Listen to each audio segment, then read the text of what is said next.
నిన్నటి రోజు పుట్టపర్తి నియోజకవర్గంలో సామర్లకోట ఆదినారాయణ గారికి మాట్లాడినటువంటి మాటలను మేము తీవ్రంగా ఖండిస్తున్నాము.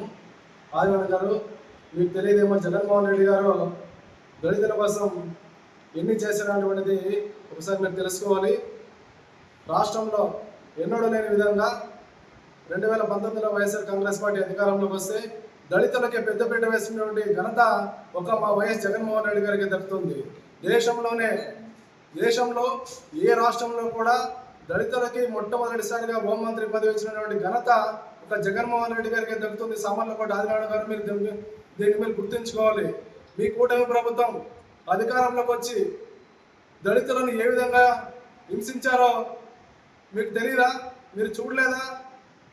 ఇదే మీ కూటమి జనసేన రేణిగుంట ఇన్ఛార్జ్ తన కార్ డ్రైవర్ అయినటువంటి ఒక దళితుడిని చంపి తీసుకొని వెళ్ళి పక్క రాష్ట్రంలోని చెన్నై సముద్రంలో పడేస్తే దానికి ఏ ఒక్క దళిత ఎమ్మెల్యే కూడా స్పందించకపోగా, అలాంటి ఘటనలు రాష్ట్ర వ్యాప్తంగా మా సొంత జిల్లాలోనే ఏడుగురాలపల్లిలో అయితేనేమి, అలాగే కారంచేడులో ఎంతోమంది దళితులని చంపి గోడి సంచిలో వాళ్ళని కుక్కి సముద్రంలో పడేస్తే ఘటనలు ఈ రాష్ట్రంలో ఎన్నో జరిగినాయి. వాటన్నిటిపైన మీరు ఒకసారి సమీకరణ చేసుకోండి.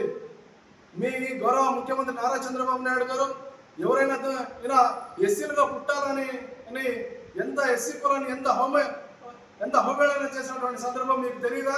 మీరు ఒక ఎస్సీగా మీరు దీన్ని ఎట్లా సమర్థిస్తున్నారు? సామర్లకోట ఆదినారాయణ గారు, మీరు అనేక విషయాలు కూడా మీరు నవీకరించుకోవాలి. ఈ రాష్ట్రంలో దళితులపైనే ప్రత్యేకమైనటువంటి మీ కూటమి ప్రభుత్వం దాడులు చేస్తుంటే ఇక్కడ ఉన్నటువంటి స్థానిక ఎమ్మెల్యేలు కానీ, మీ రాష్ట్రంలో ఉన్నటువంటి దళిత ఎమ్మెల్యేలు కానీ ఏమి నిద్రపోయినారని ఈ మీడియా ద్వారా మేము ప్రశ్నిస్తున్నాము. మా సొంత నియోజకవర్గంలో గుడిబండ మండలం ఒక దళిత యువకుడిని అన్యాయంగా అక్రమంగా చంపితే దానికి ఎటువంటి ఆధారాలు లేదని ఇంతవరకు కూడా కేసుని నమోదు చేయకుండా ఎఫ్ఐఆర్ని కట్టబడదని కాలయాపన చేస్తున్నటువంటి సందర్భము మీకు తెలియదా? సామర్లకోట ఆదినారాయణ గారని ఈ మీడియా ద్వారా నేను ప్రశ్నిస్తున్నాను. ఇదే కాదు, అనేకమైనటువంటి విషయాలలో దళిత మహిళల పైన, దళిత యువకుల పైన అనేక రకమైనటువంటి హత్యలు చేసినటువంటి ప్రభుత్వం మీది కాదా? సామర్లకోట ఆదినారాయణ గారని ఈ మీడియా ద్వారా నేను ప్రశ్నిస్తున్నాను.